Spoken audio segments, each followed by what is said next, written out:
Мое путешествие к озеру Лабынкыр начинается отсюда, из города Якутска. Выезжаем сегодня, будем двигаться на автомобиле. Большая часть пути пройдет по федеральной автодороге Колыма. Часть пути до самого села Тамтор мы преодолеем на вездеходах «Сокол». Это около 100 километров по бездорожью и морям. Преодолеем две реки. Это, собственно, Лена река и ее приток Алдан.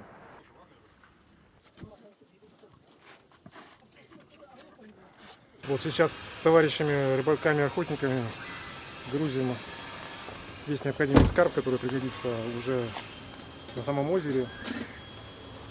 Все необходимое потом будет перегружено в автобус, и на нем уже поедем в Тамтор. С собой в поездку взяли все самое необходимое. Получилась вот такая вот гора. А вот и наш транспорт, который доставит нас до Тамтора.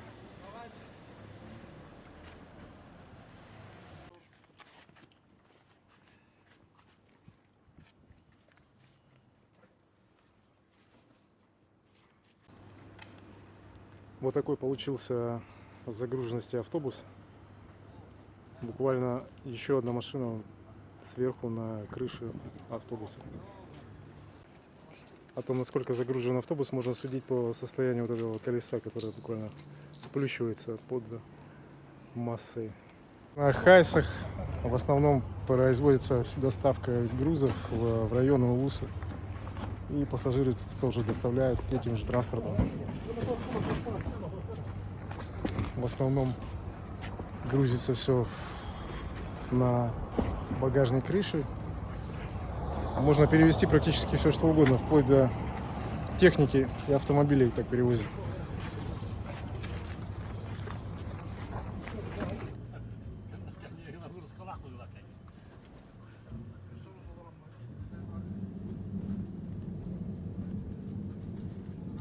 Вот мы на нашем автобусе и поехали.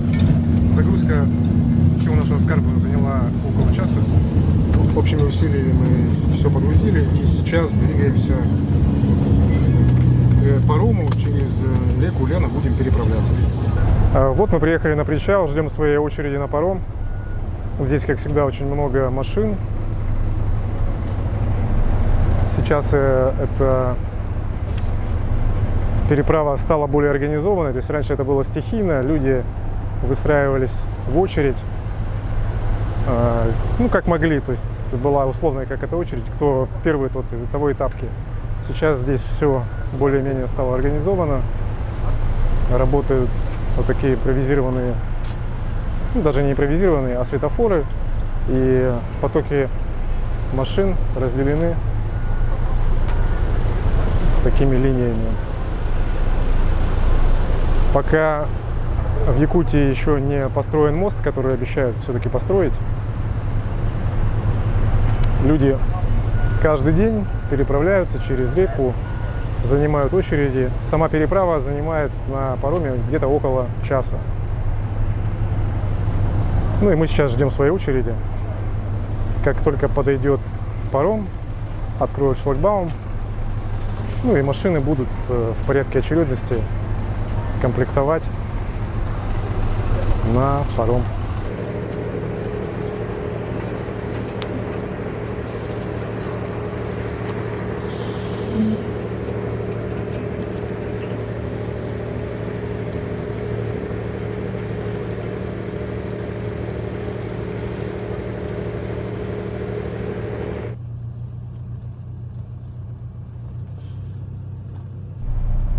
И вот мы сейчас после почти двухчасового ожидания наконец подъезжаем в очереди к своему причалу, к парому, который подплыл.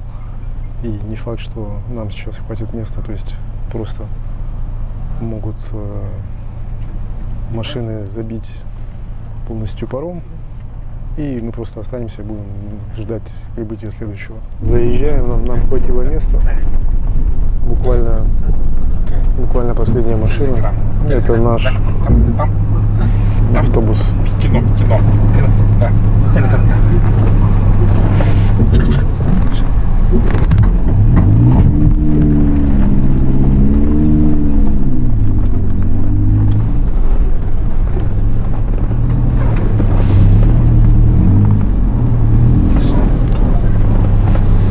Да, все, мы загрузились на паром, нам хватило места.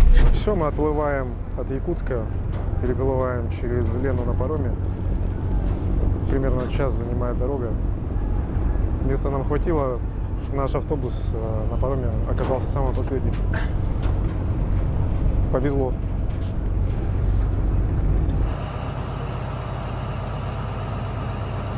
Вот так расстояние между машинами на пароме для экономии места буквально десятки сантиметров составляет.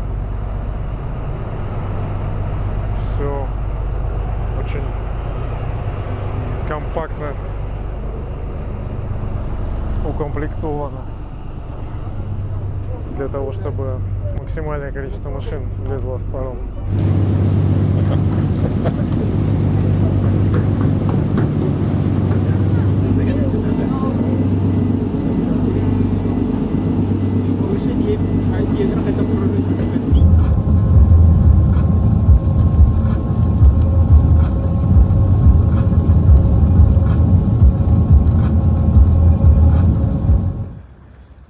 Ну вот, 3 часа 15 минут мы проехали 200 километров от Якутска до села Итык-Кёль.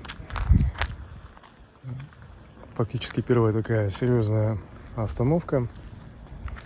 Обратите внимание, насколько светло. То есть в Якутии белые ночи, но чем дальше летом белые ночи, но чем дальше к осени, к зиме, тем темнее становится. Но мы еще застали это время, и сейчас на улице довольно светло. Вот такая заправка в достаточно глухом селе Итык-Кёль, можно так сказать. Посмотрите. Островок цивилизации. Супермаркет. Есть все. Кофе, сосиски, донеры.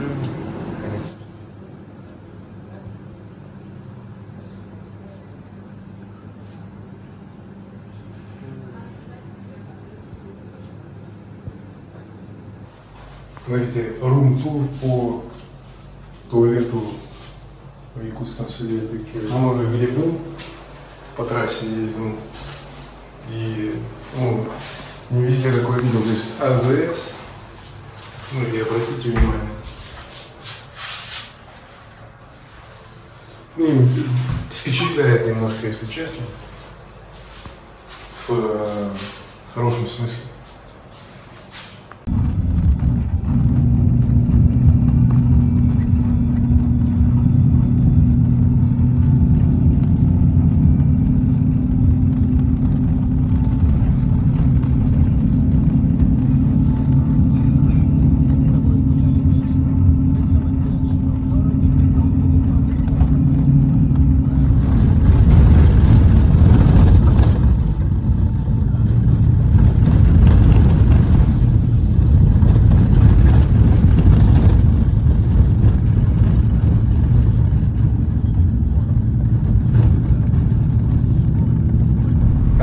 В 7 часов утра мы достигли переправы через реку Алдан, приток Лены. Переправляемся в Хара-Алдан и оттуда уже на Хандагу.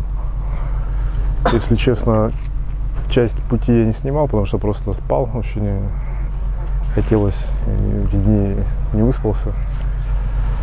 Но в принципе ехали без приключений пока что. Надеюсь, дальше будет так же.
тебе, а он тебя целует, говорит, что... Остановились на стояночку. Здесь вот такие вот панорамы пейзажа.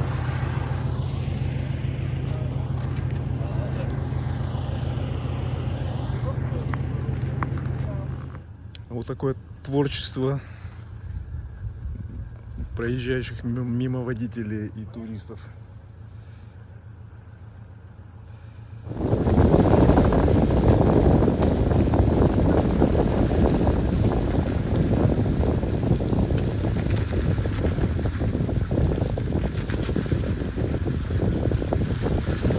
После парома все время едем без остановок. Мимо Хандыги проехали ходом. В основном трасса вся гравийная, довольно утомительная. Все уже притомились, но минимальное количество остановок. Чувствуется, водитель хочет покрыть максимальное расстояние за световой день. Вот буквально в теплом ключе остановились. Там в туалет сходить, кушать не стали. И решили, что первая остановка на обед будет в Кюбюме, как раз откуда у нас будет поворот на старый Колымский тракт. Там есть довольно популярное местное кафе Куба.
Баня стоит. Да? Это? Может, баня.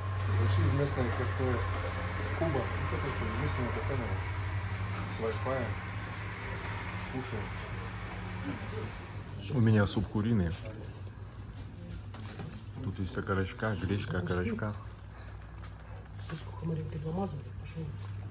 Кофе, чай. А это местная стена славы. Много кто здесь побывал.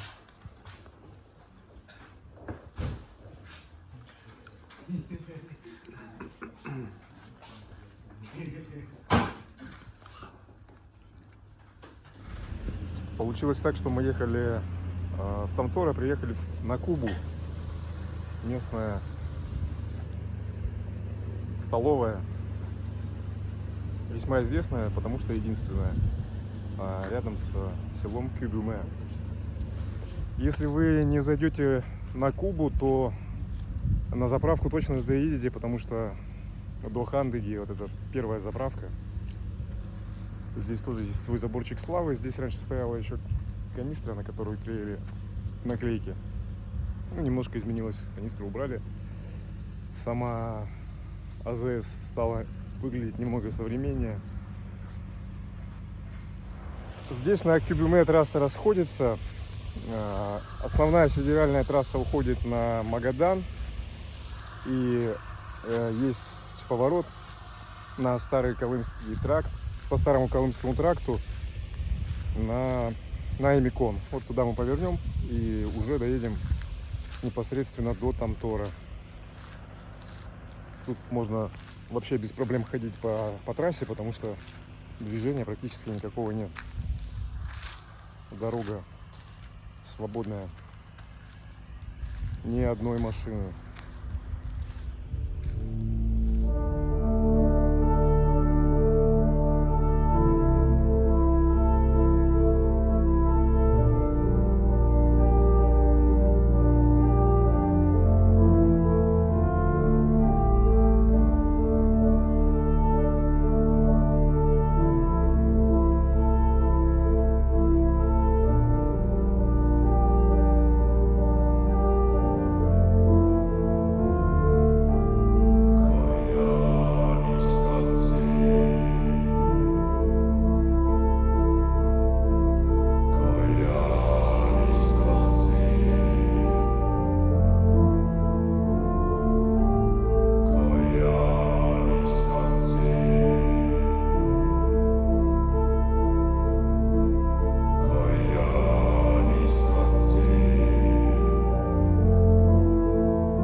Полдесятого вечера мы наконец приехали в Тамтор.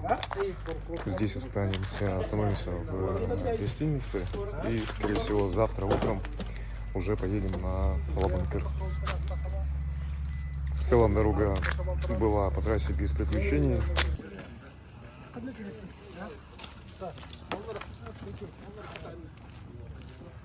Все, разбираем вещи, чтобы завтра перегрузить их на вездеходы.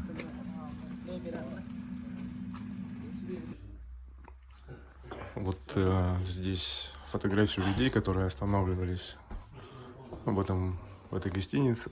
Завтра на Лабынкыр на вездеходах. Гостиница, можно сказать, что люкс, все есть.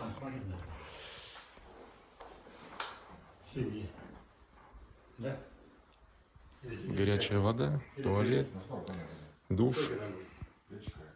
Сегодня мы остановились в гостинице в Тамторе, где нас встретил Иван. Иван занимается как раз заброской групп туристов на озеро Лабынкыр. И уже завтра с утра мы на 2 или 3 вездеходах «Сокол» где-то около 100 километров должны преодолеть и уже оказаться непосредственно на самом озере. Я решил записать это видео, потому что завтра начинается первый этап и для меня такой большой экспедиции, которую в которую я давно очень хотел попасть. У меня была еще попытка не совсем удачная, или даже, можно сказать, неудачная, просто такая на голом энтузиазме. Я сюда приезжал в Автонтор в 2018 году. И попытался пешком пойти, и мне тогда это не получилось. Но сейчас уже спустя 7 лет подвернулась такая вот возможность. Товарищи из Якутска решили туристами съездить, порыбачить на озеро. Ну и я с ними, конечно же, узнав, что они собираются на озеро, захотел поучаствовать в этой поездке. Если что, таск урок.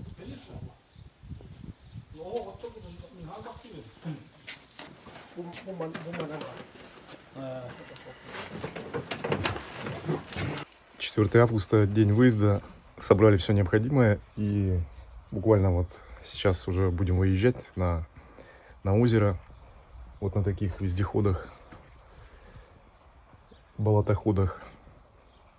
Погода, в принципе, неплохая, облачно, не холодно, не жарко. В самом Тамторе такая деревенская тишина, еще даже тише. Ни петухов не слышно, никого. Вездеходы «Сокол» на колесах пониженного давления. У нас будет прицеп, в нем скарб, весь гутер. Вот это все вещи. Лодочный мотор, лодка и еще куча разных вещей. Это все нужно будет разместить и отвезти на квадроциклах, на прицепах.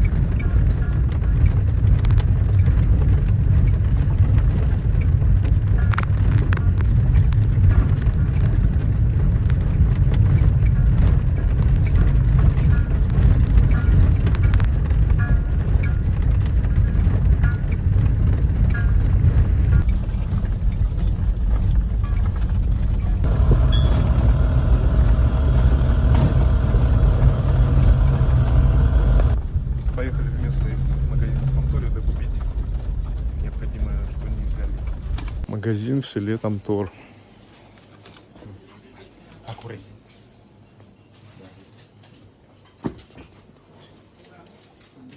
Так, мне нужна зажигалка, что-нибудь к чаю и салфетки влажные. Ассортимент в магазине Тамтор. Ой, в магазине села Тамтор.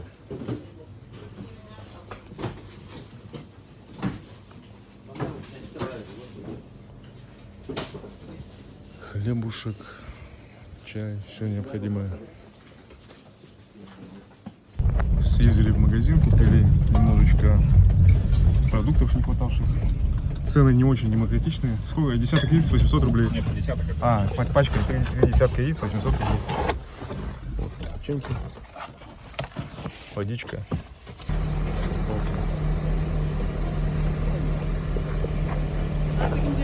Дорого. Мощная собака. Молодая. 3 года. 2. А тут? Молодой. Тихо.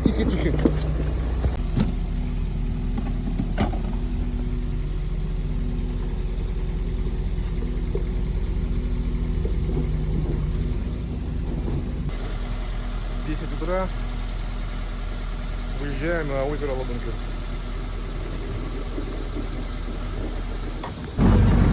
Его место это.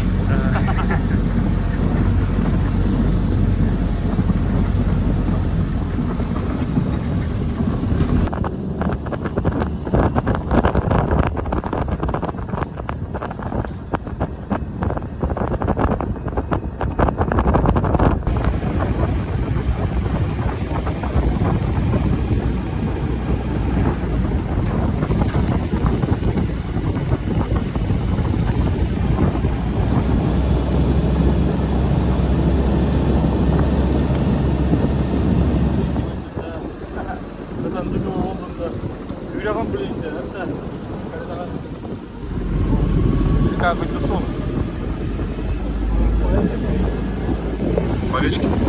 Да, почти.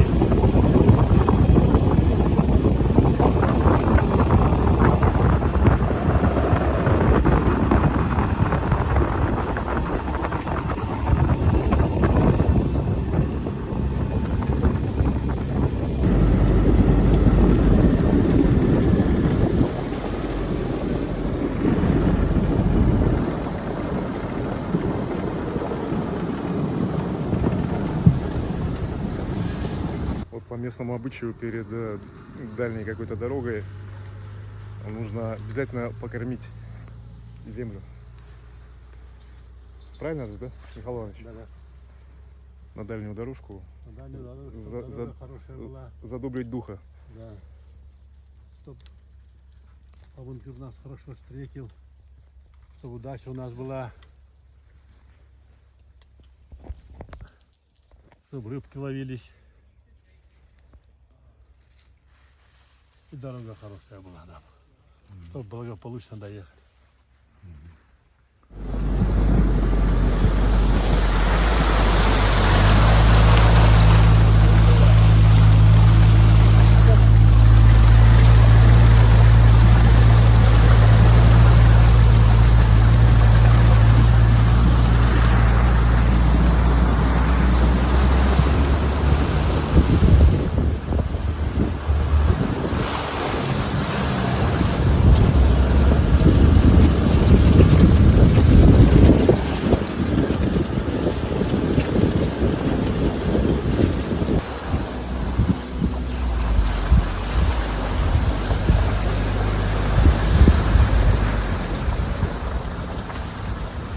Очень сильно размыло дорогу, оказывается. Сейчас Иван идет, смотрит, как можно объехать это препятствие.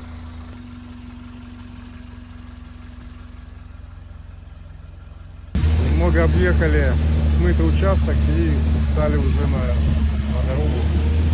Пока едем по дороге.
Местность болотистая, кругом голубика, видны грибы и свежие следы косолапых.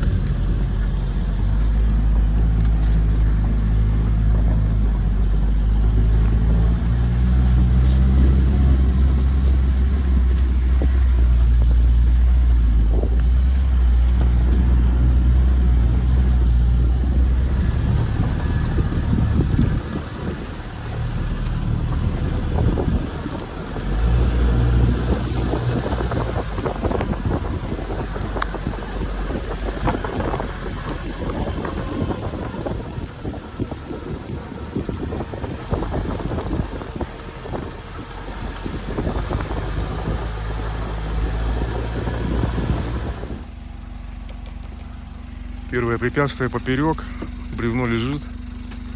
Так не проехать, надо убирать. Сейчас пилить будем.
Вообще отлично, не жарко, не холодно. Комары даже не кусают.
Вот когда стоишь на месте, чувствуется, что комаров достаточно много и будет, наверное, еще немало.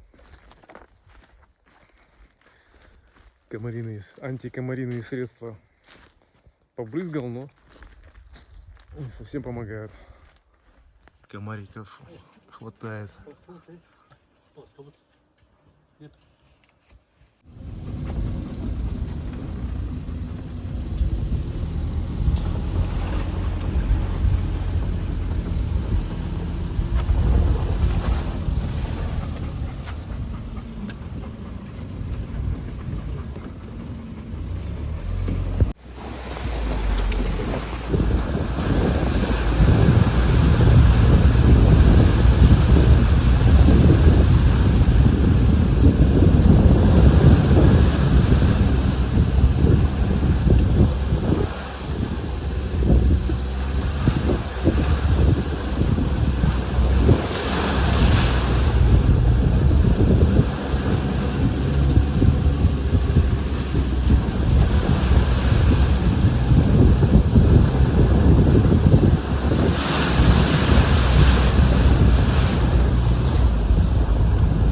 к Лабынкыру еще пара озер встретилась.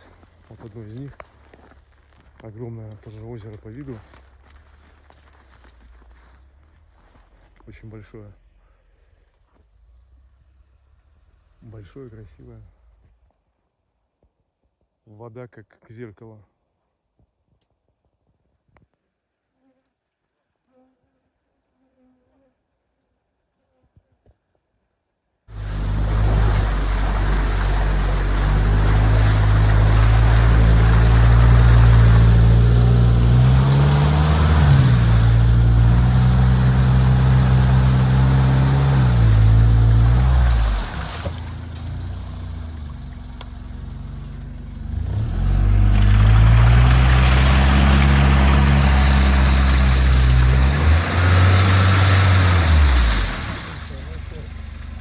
Вообще жестко.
Поплавали.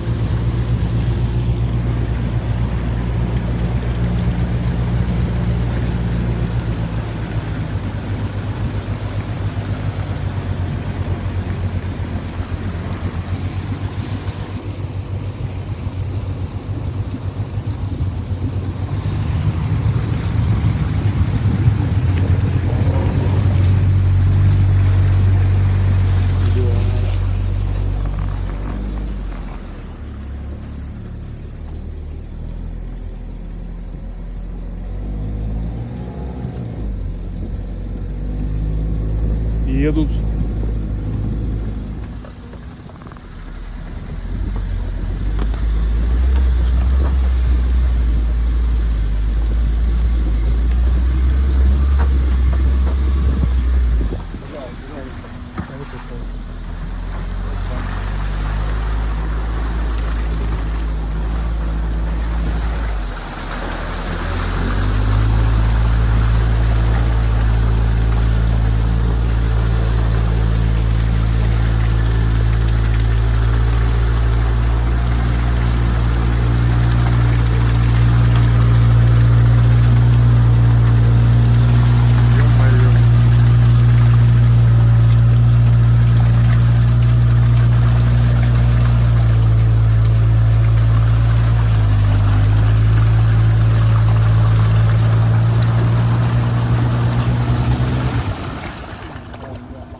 все-таки застряли.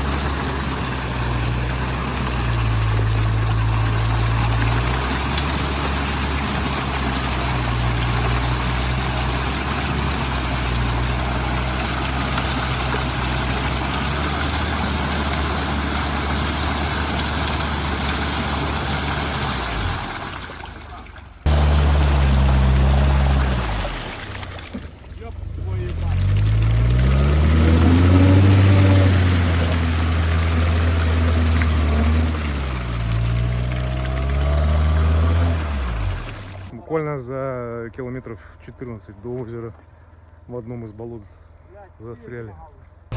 Вездеход с прицепом, поэтому ему тяжелее других. Прицеп как якорь держит его.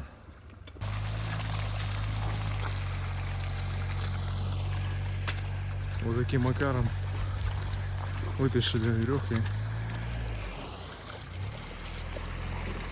Все удачно сложилось.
Сань,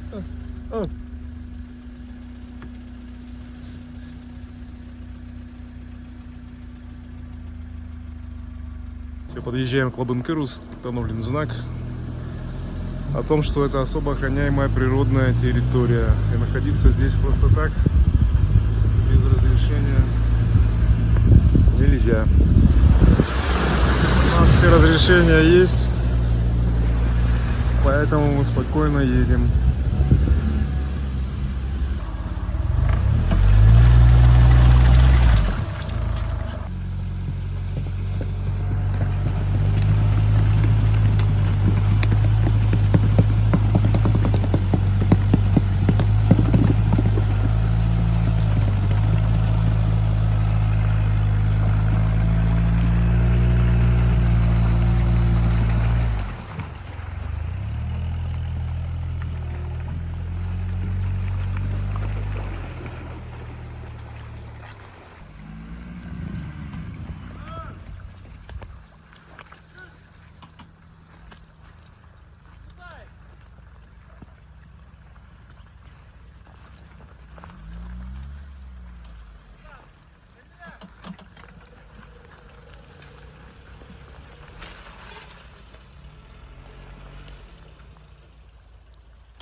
Чьи следы?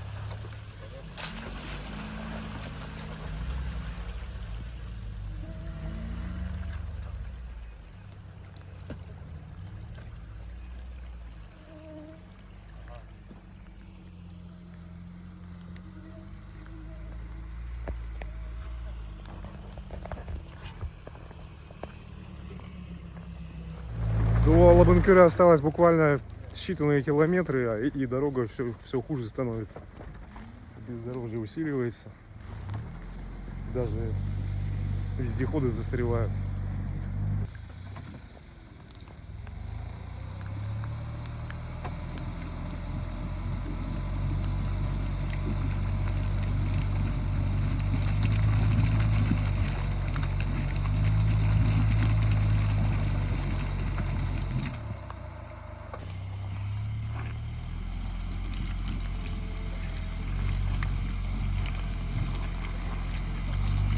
Ну опять еще раз тягой ручной вытащили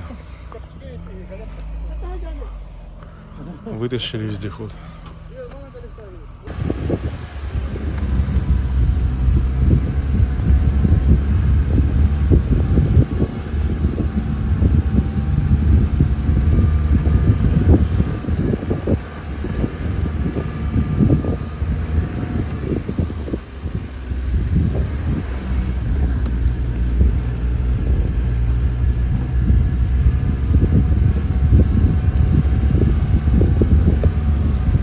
Радуга с Лабынкыра. Вот там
стоит.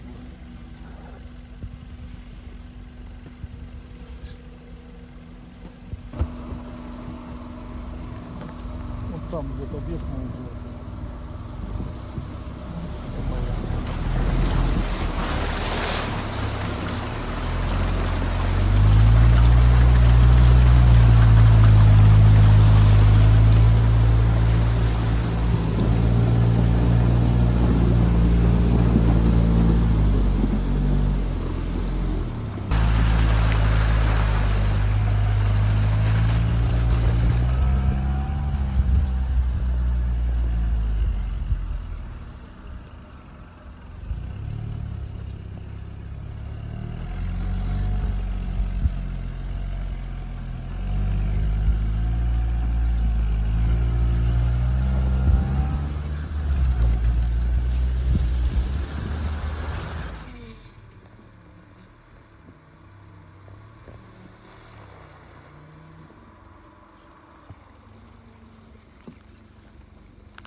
Это мото довезете?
Вот он, Лабынкыр. Почти 100 километров по бездорожью. И мы наконец здесь. Красиво так. Сегодня ощущение, что вот особенно красиво. В закатных красках.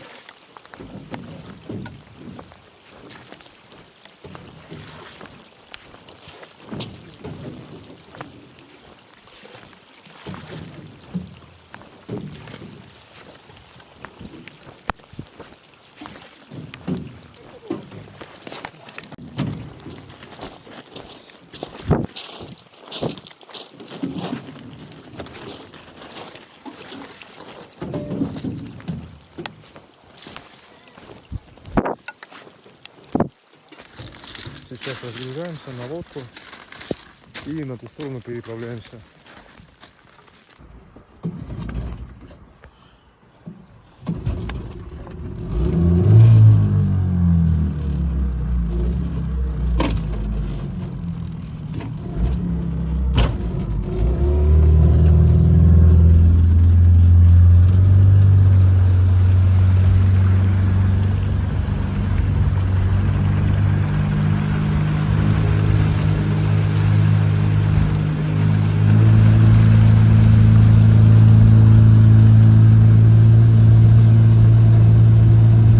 Пока что ходим, проверяем, нет ли медведя, потому что в маленьком домике дверь открыта, там еще где-то дверь.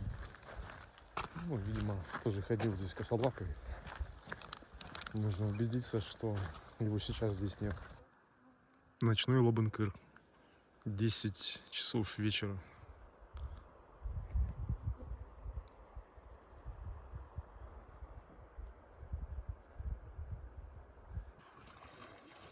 Андрей открыл купальный сезон на Лабынкыре в этом году.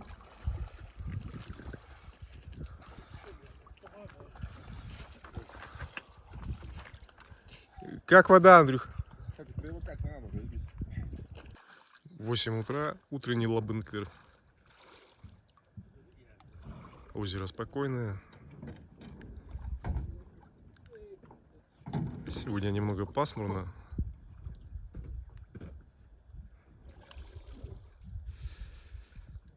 Но дождя нет, это уже хорошо. Первая ночь на Лабынкыре. Мы ее провели вот в этой баньке.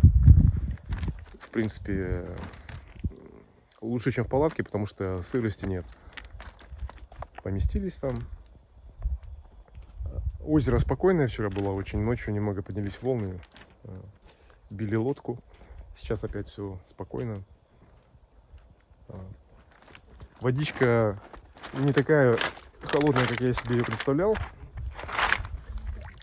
Но достаточно прохладная. У нас члены команды уже с утреца искупались даже. Я пока не рискую. Такой вот пейзаж. Посмотрим, какая дальше будет погода. Такая вот прибрежная полоса на Лабынкыре. Из вот такой породы.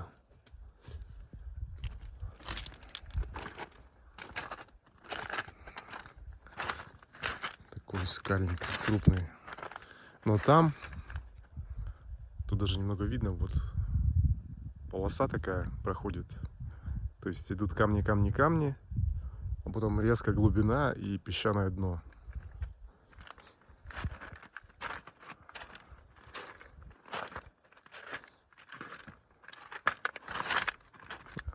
Пока что, по крайней мере, у меня озеро вызывает такое чувство спокойствия.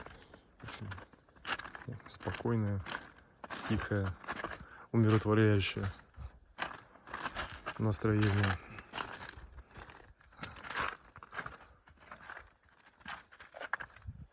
Вода очень прозрачная.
Вода очень чистая, прозрачная. Непонятно какой глубины. Кажется, руку просунешь и уже дно достанешь. На самом деле там несколько метров.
приехали к еще одному домику на западном берегу. Здесь в этом домике побывал медведь. Поэтому сейчас ребята с ружьями проверяют, чтобы его сейчас там не было. И пойдем посмотрим, насколько там все сохранилось, можно ли там жить. Вот домик, в котором побывал медведь. Все разворотил.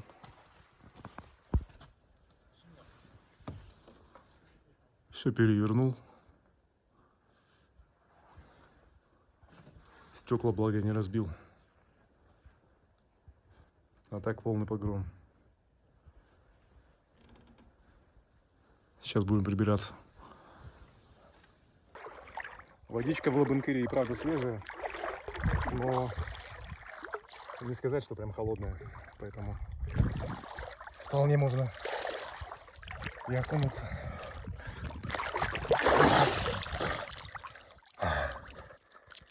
Свежо. Очень чистая вода. Наедине с природой. Ощущения классные. Прозрачная вода.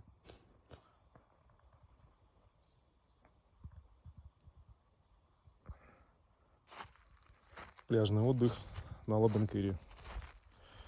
Загораю на фоне гор. Пляжный сезон на Лабынкире открыт. Но если кроме смеха, то погода действительно выдалась отличная.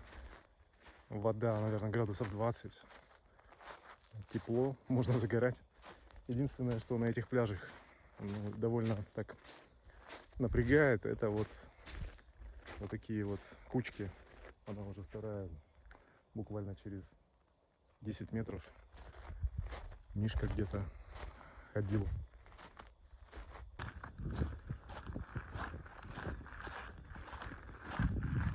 Вид сверху. С юго-западного берега. Там впереди островок. А я вот здесь наверху, здесь все очень хорошо просматривается, водная гладь. Озеро спокойное, вода как зеркало.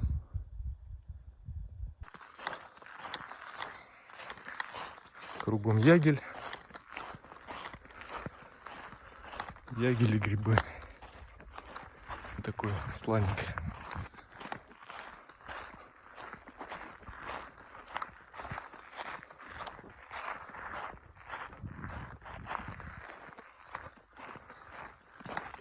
Грибочки.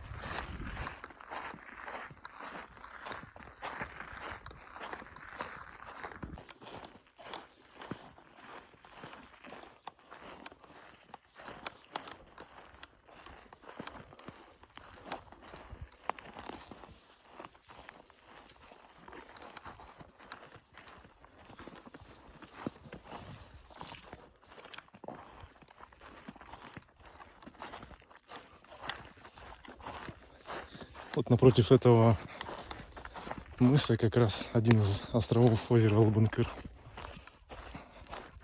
Сейчас его будет уже видно.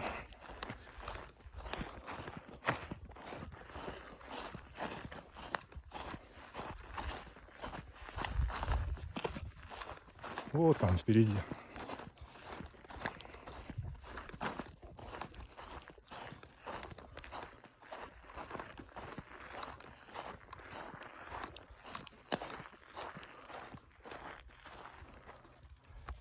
Один из островков озера Лабынкир.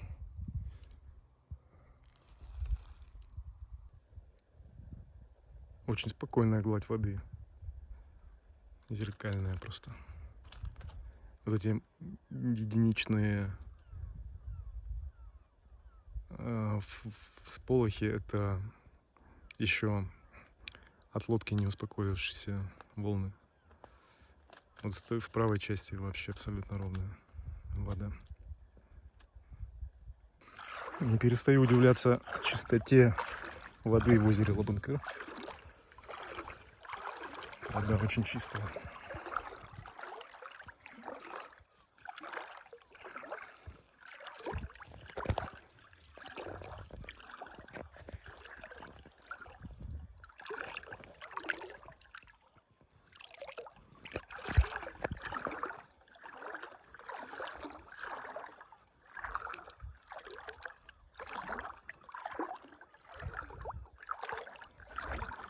В этом месте глубина маленькая, в отличие от противоположной стороны.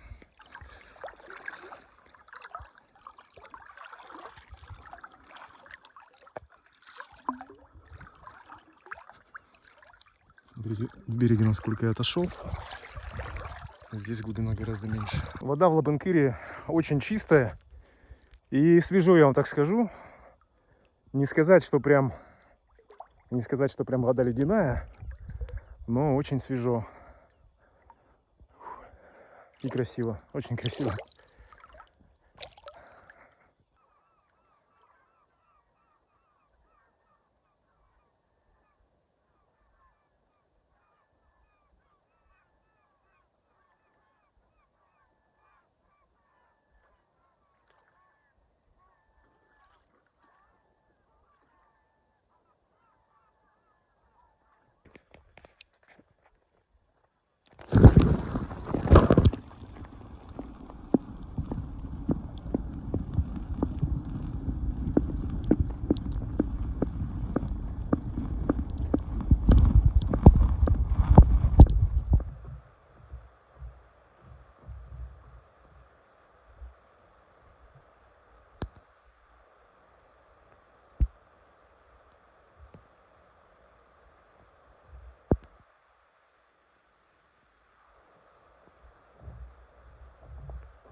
Оказалось, что возле домика тоже растет голубика.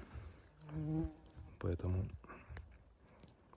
я не упустил шанс полакомиться. Свеженькая, сладкая. Смотрите, какая. Лабынкирский ленок, 5-минутка.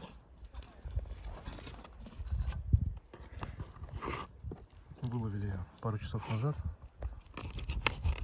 Замочили в соли. Деликатес готов.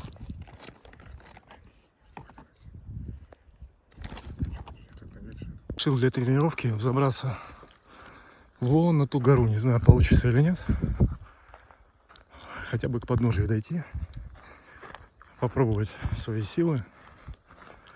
Вот иду. Не знаю, километр, наверное, 4 по лесу. Был болотный участок. Сейчас лес такой сухой, ровненький, попроще идти. Вот одно из озер, которые есть вокруг озера Лабынкыр. Это совсем маленькое. Тут вот так вот интересная растительность выросла. Как будто бы в форме сердечка. А мне туда дальше. Зря я говорил, что грунта нет. Он есть. Его достаточное количество. Поэтому стоило только в лесок зайти, сразу же начались комары. А это похоже на еще одно озеро в Лабынкыре. В местности вокруг Лабынкыра. Точно не видно, возможно, соединяется протокой с основным Лабынкыром. Но не точно. Это самое приятное, это когда вот такой лесок нечастый. Тут вообще практически опушка с ягелем. Но это скорее исключение здесь, в этих местах. Что в основном либо кочка болотная, либо чаще. Вот след чей-то, дорожка, тропинка чья-то. такой качке крайне сложно идти. Крайне. С ноги проваливаются. Нужно выбирать место. Ноги очень быстро забиваются. Моя цель там впереди. К сожалению, камера запотела после воды Албанкырской. Здесь я дошел до ручейка. Буду пить, потому что уже очень хочется пить. Тут такие мощные деревья растут вдоль ручья. Еще раз извиняюсь за камеру запотевшую. Дошел вот до такого пригорка. Придется в него сбираться, за ним уже будет видно, сколько до горы.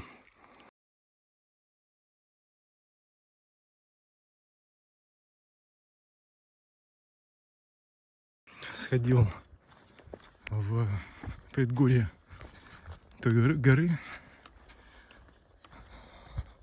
Не стал забираться до нее, потому что никак уже не успею до темноты, до захода солнца дойти на базу. Сделал фотографии залива, где мы остановились. Иду обратно, встал на тропинку. По тропинке идти гораздо проще, удобнее. Попробую по ней пойти.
Иду по долине ручья Албанкырского.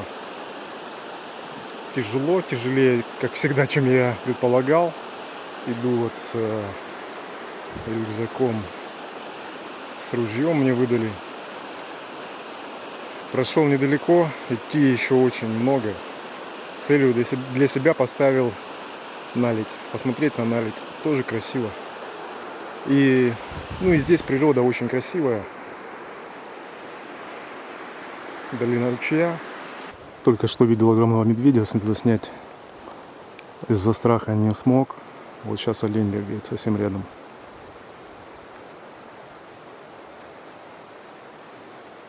Места дикие. Олень идет прямо на меня.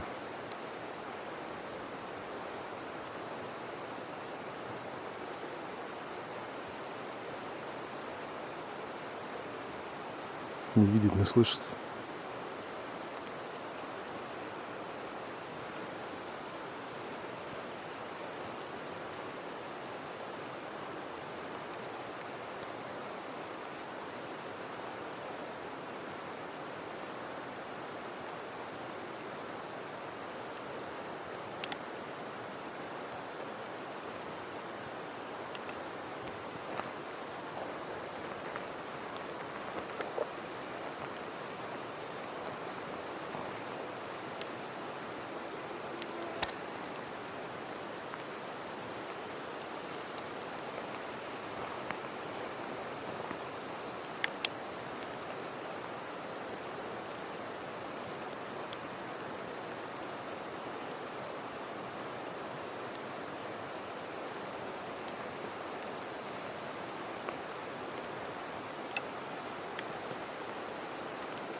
Не могу сказать, сколько точно прошел до поворота крутого на наледь.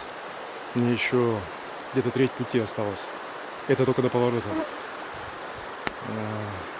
Переобул, снял сапоги. В сапогах ноги действительно очень потеют. Идти очень сложно с мокрыми ногами, уже мозоли себе натер. Медведь вроде больше не встречался. По возможности иду. Свисток, звук у него громкий. Неприятный довольно. Смотрите, когда я строил маршрут по спутниковым снимкам, мне вот эта сторона правая ручья Лабынкирского оказалась, не знаю почему, но более привлекательной. Вроде как повыше, значит по суше. По факту приходится вот такие вот скалистые обрывы преодолевать, прям буквально вот ползая по краю. Надеюсь, они закончатся скоро, потому что ну, либо я перейду на ту сторону. Здесь я не рискну форсировать. Очень сильное течение, глубина. А вот там уже видна наледь. Это как бы первая точка, помните, я вам говорил, первая точка маршрута, до которого мне хотелось бы хотя бы дойти. И вот я почти дошел до наледи. Хотя она тоже очень длинная на самом деле. Это только начало наледи. Пойду дальше. Это мой багаж. Я бы, конечно, что-нибудь бы с него скинул, но не знаю, что лучше скинуть, потому что вроде как все нужное, как будто бы. Как далеко с ним уйду, не знаю. А дальше мой путь куда-то вот туда, на леди. Также вот по скалистому берегу. Очень неудобно идти. Очень медленно это все.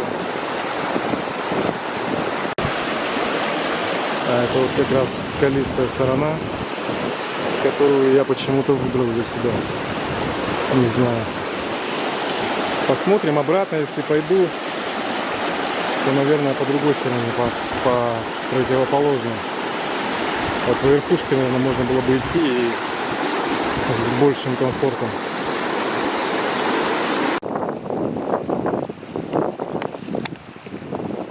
Смотрите, огромная лень. Видно вам или нет? Смотрите, какой красавец.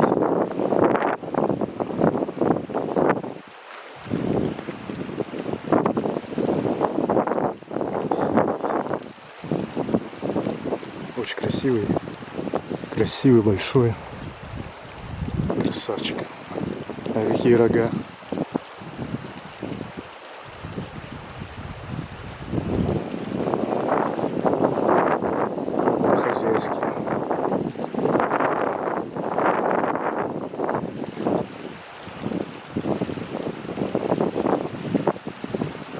Красавчик.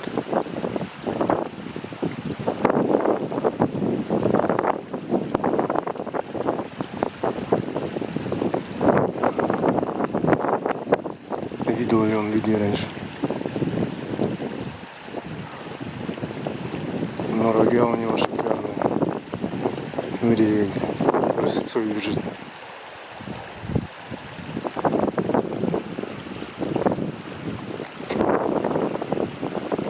Пошел по своим делам. Красавец.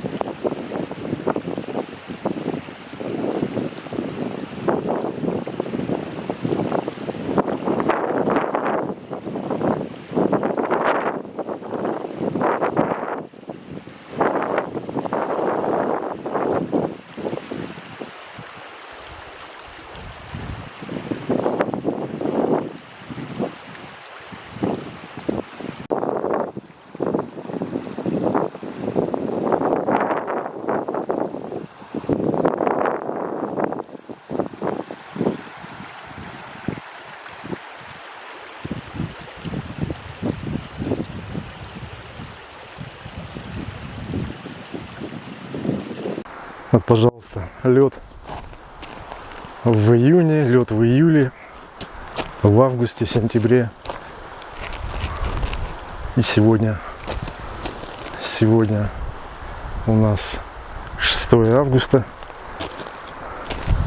Лежит вот такой Улахан Тарын, еще один. Такая наледь. Она на самом деле огромная.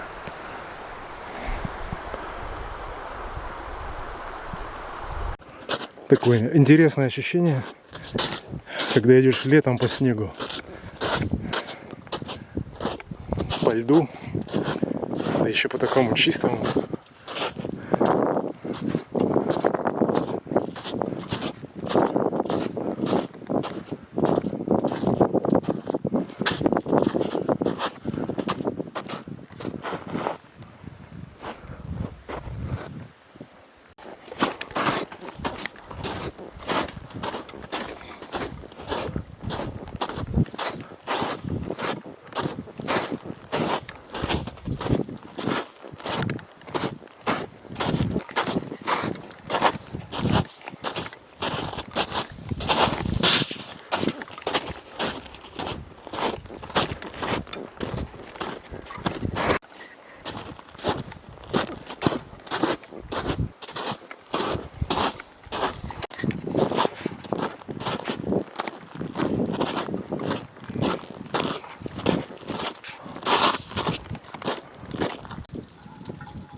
Вот все мои пожитки.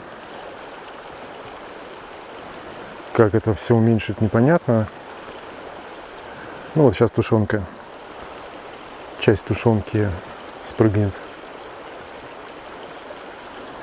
Здесь ручеек такой водички набрал.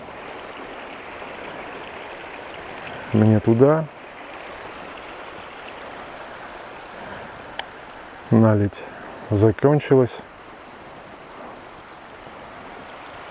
Несколько раз шел дождик, но погода очень, конечно, переменчивая. Благо не сильный, такой дождик, наверное, даже не считается. Идти очень тяжело, вот да везде тяжело.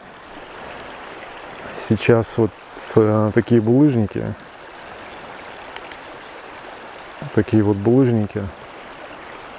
Ногам по ним идти крайне тяжело. Голеностоп все время влево-вправо. Ну, по лесу, конечно, не проще будет тоже идти. Хотя, возможно, я попробую, но на открытой местности, когда идешь, плюс еще в том, что просматриваемость хорошая, куда идешь. Поэтому посмотрим, как дальше идти. Встал с палаткой на ночевку на берегу ручья, неподалеку от наледи. Основание не очень подходящее, но вариантов в принципе немного.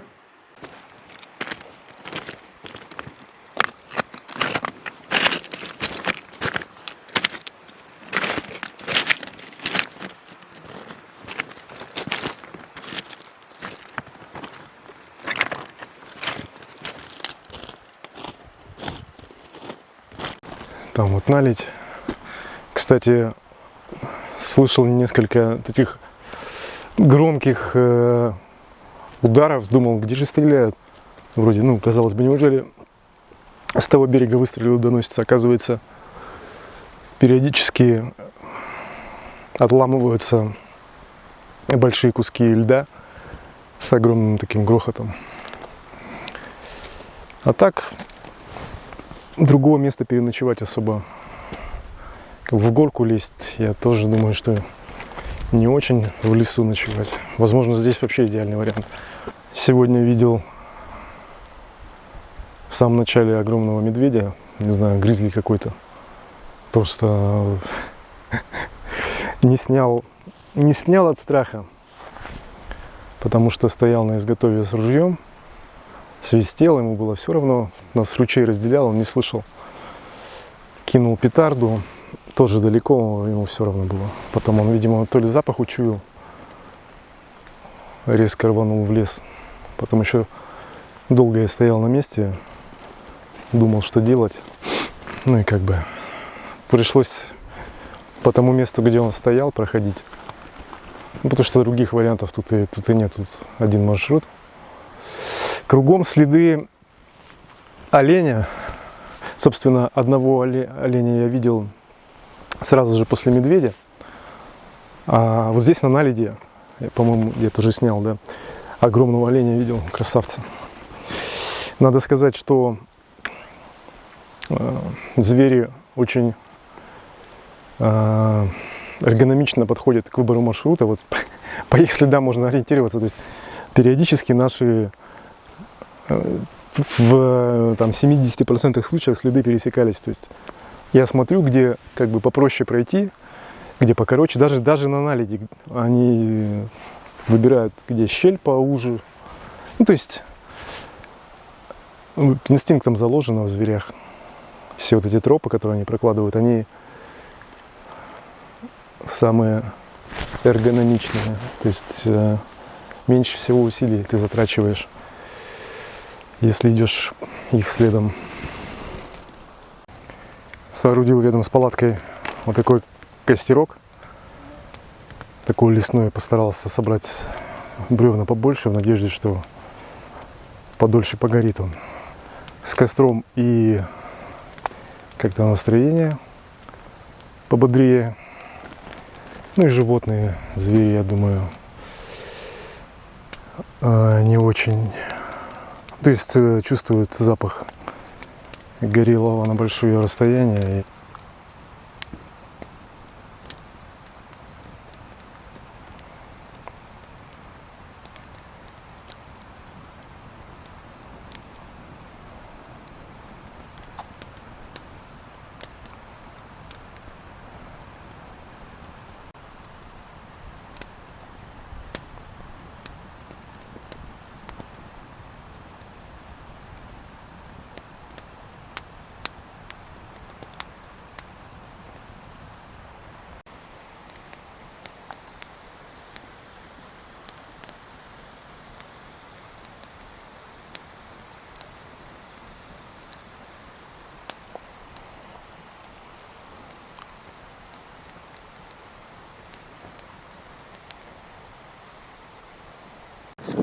За вот этой горой, если ее обогнуть и завернуть за нее, пойти вверх, можно попасть на Ястребиное озеро.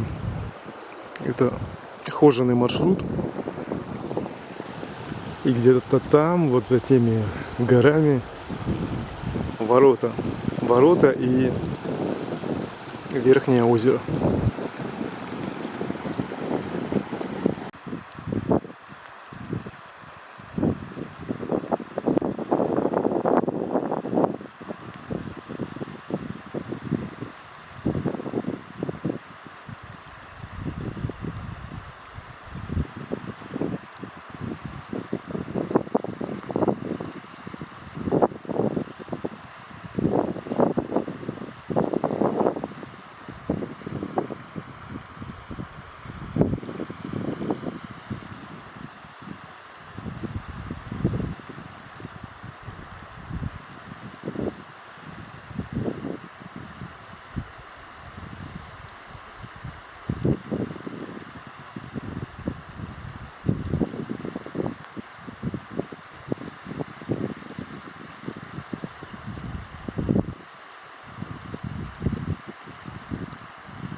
удивительная тишина здесь в горах.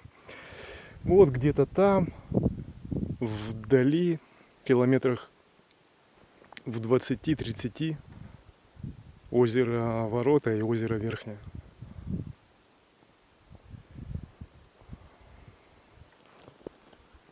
А там где-то вот за вот этой горой повернуть, получается, мы огибаем вот эту систему, и где-то там озеро Ястребиное.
Это что за крокодил? Это, вот так, вода.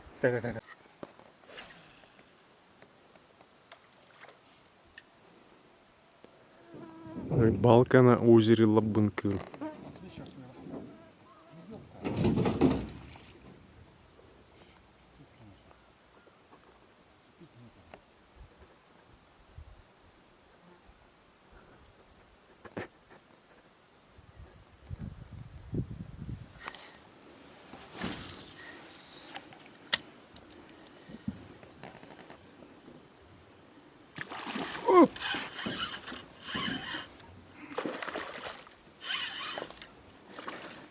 Опять.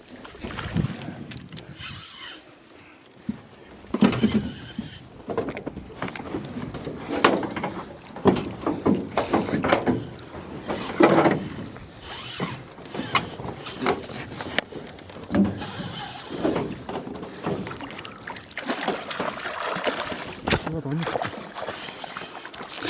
Да, вниз опусти, вниз опусти. Так, вот так, да.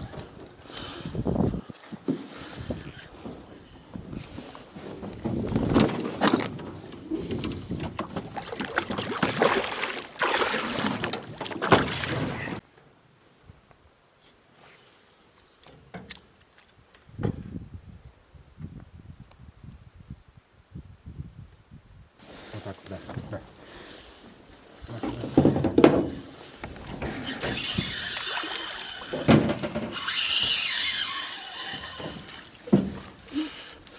Щука борется.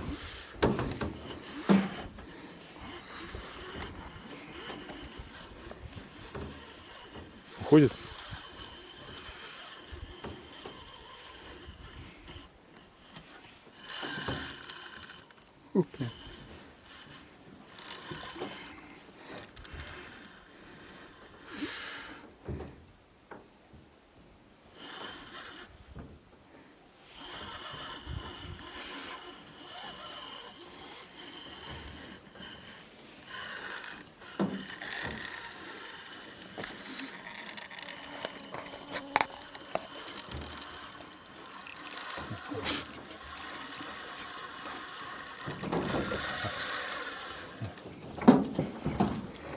Сильно надо.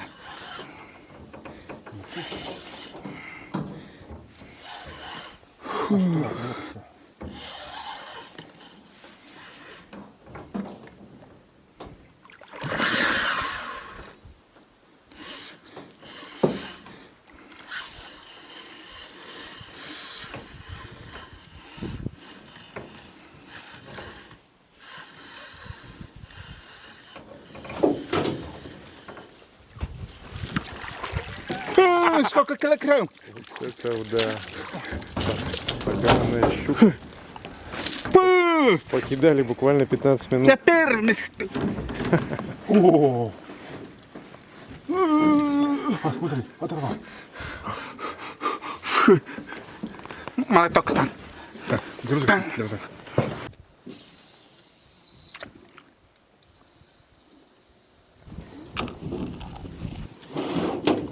Быстрей!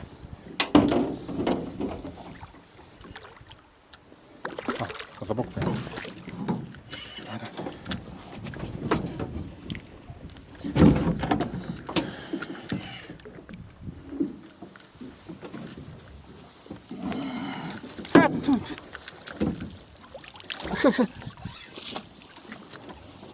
Есть. Ой, видишь, так порвал. Видишь, она сразу сорвалась.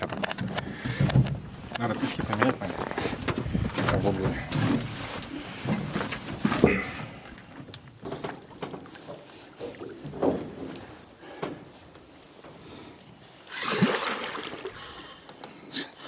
Поржать нельзя.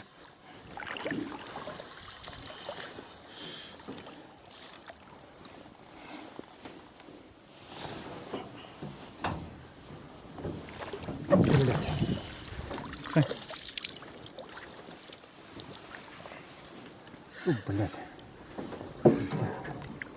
Не вовремя, конечно.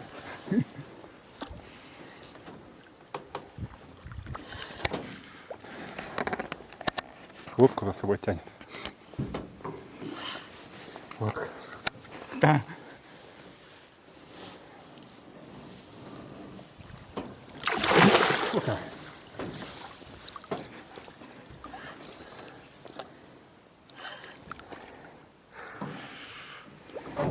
Аня. Аня.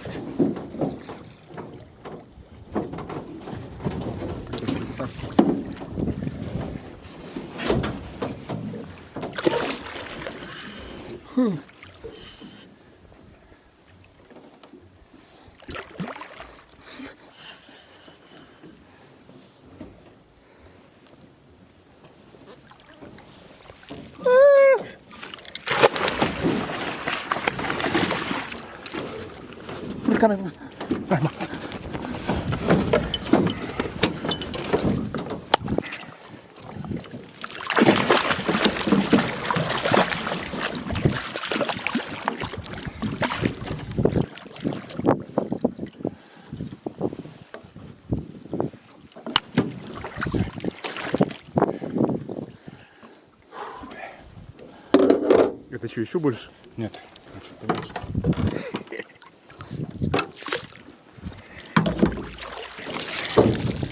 Это не, Как Дима, как Дима. Как Дима, так? не больше тогда? А, Нет.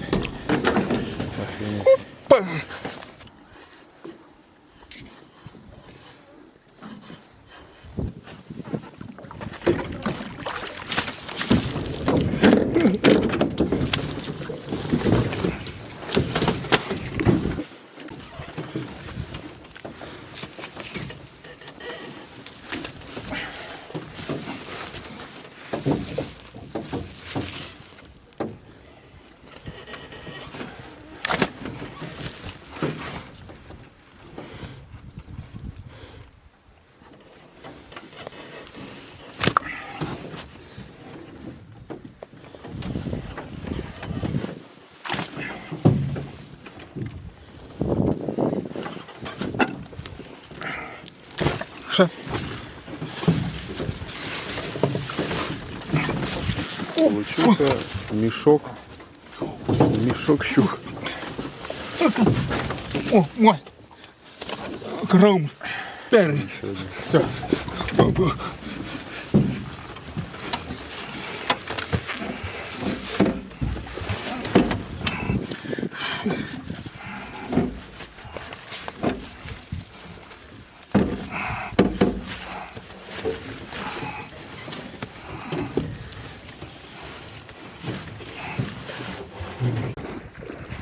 Рыба, добытая на Лабынкыре.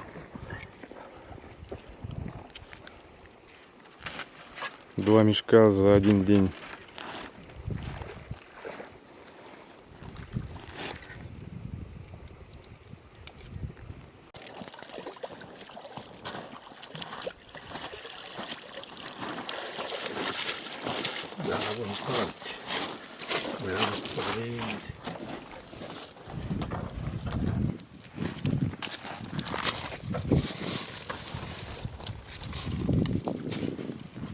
Apa nang ngartir bontang tu surga.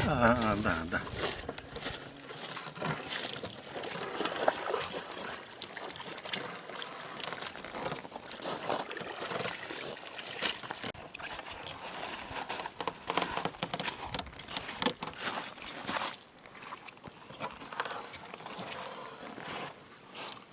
Что это, Сандра? Да.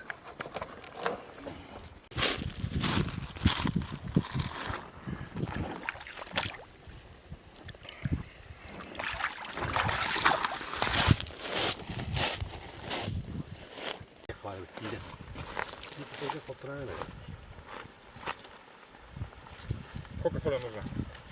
Чем больше, тем лучше.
Андрей! Куда повернуть, повернуть! Повернув, Андрей! Куро! Прямо!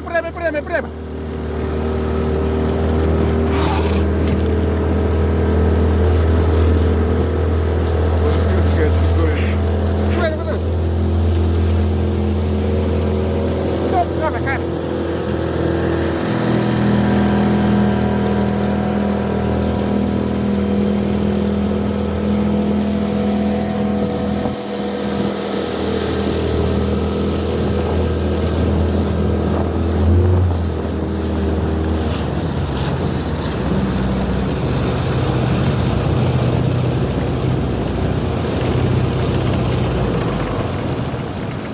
Что, на весла?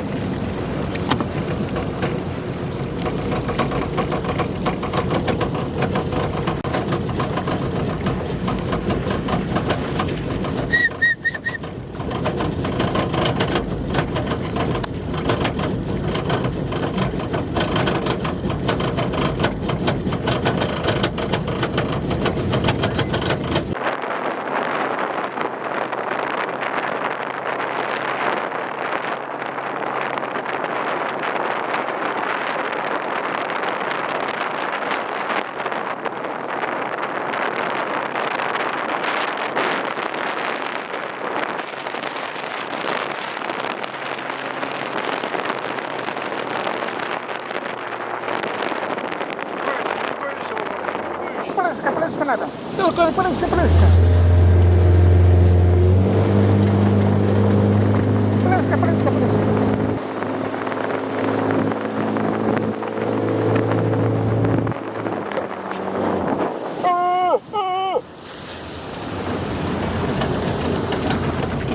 Хозяин только.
Провели субботник, убрали прибрежную территорию от пластиковых бутылок, стеклянных, канистр, мешков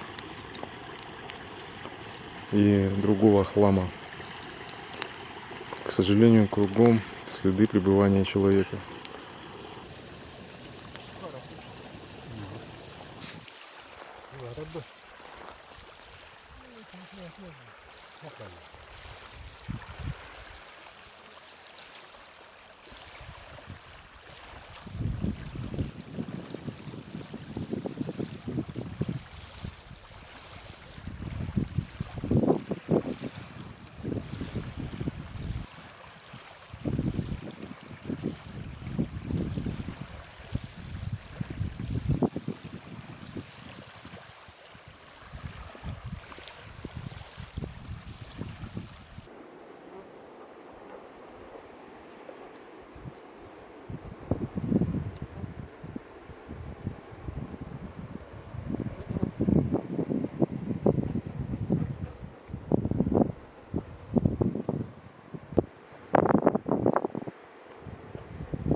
В общей сложности провели мы здесь, ну я был не один, нас забросили сюда на вездеходах, вездеходы «Сокол» с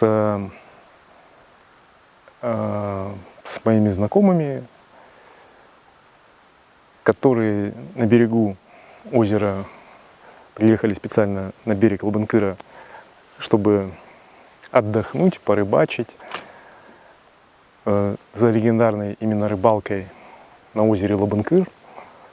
И действительно, рыбалка удалась. Наловили больших щук. Там экземпляры, по-моему, килограммов по 25. Надо поточнее у них узнать. Ну, в общем, рыба большая, трофейная. Также ловили налимов, хариусов. Я сам не рыбак, поэтому в рыбах разбираюсь не очень. Меня в первую очередь интересовало само озеро с точки зрения, во-первых, его уникальности, красоты. Оно действительно красивое, и пейзажи здесь вокруг красивые, и вот эти горы, окружающие само озеро. И не менее всего этого меня интересовала легенда, ну как, может быть, все слышали про чудовище, его называют, некое существо, которое обитает в этих водах вот этого древнего озера. Что касается своих ощущений,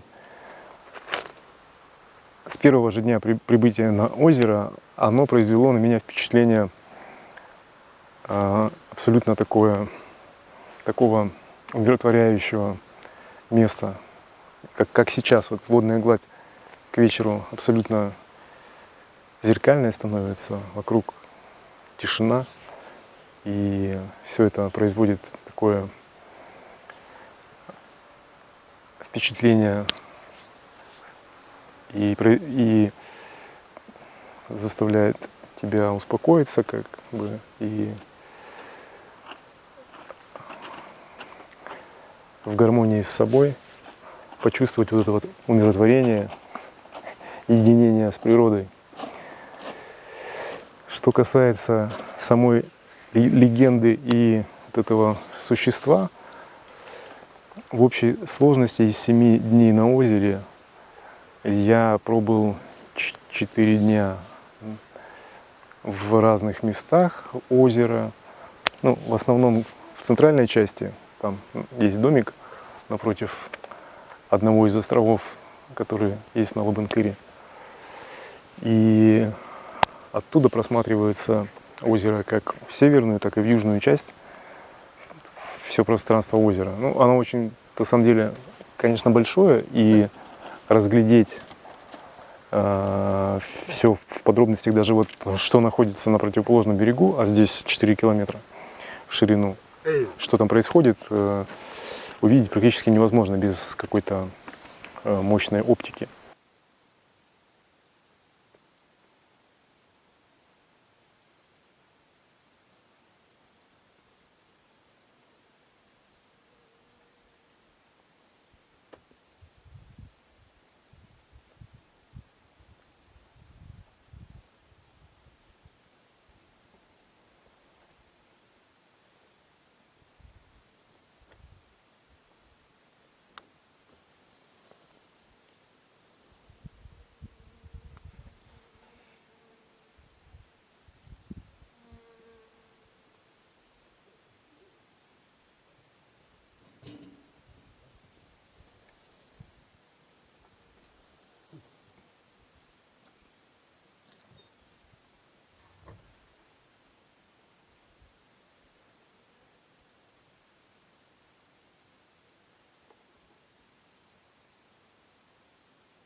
Судить о том, что находится в толще воды, а озеро очень глубокое, как уже неоднократно было отмечено, ну, сложно действительно. Что вот находится в толще, там 50 метров, 70 метров под водой, какая там фауна населяет толщу воды, ну, нам неизвестно. Да, ловятся определенные виды рыб, но они больше ловятся в заливах, кстати. А на глубине практически в этот раз нашим рыбакам особо поймать что-то не удалось. Где-то, скажем, посередине озера или в толще воды рыба практически не ловилась. Все, что ловилось, оно ловилось в заливах. Это я к чему? К чему я это все веду? К тому, что увидеть, что или предположить, что происходит под водной гладью, ну, трудно. Там может быть какая-то своя жизнь, своя атмосфера, так скажем. И если что-то там плавает, и мы этого не видим, это не значит, что его там нет. Есть здесь местная рыба, арктический голец, например. Есть рыба топь, красная рыба с красной икрой. Есть фотографии рыбаков, есть фотографии местных рыбаков. И она довольно крупная. Ну, судя по фотографиям, вот такие вот примерно экземпляры с красным таким брюхом. В эту поездку на озеро ни единого экземпляра этой рыбы нашими рыбаками выловлено не было. Но это ведь не говорит о том, что ее здесь не существует. Конечно, просто не местные не знают, в каких районах озера она ловится, на какой глубине, как ее ловить и так далее.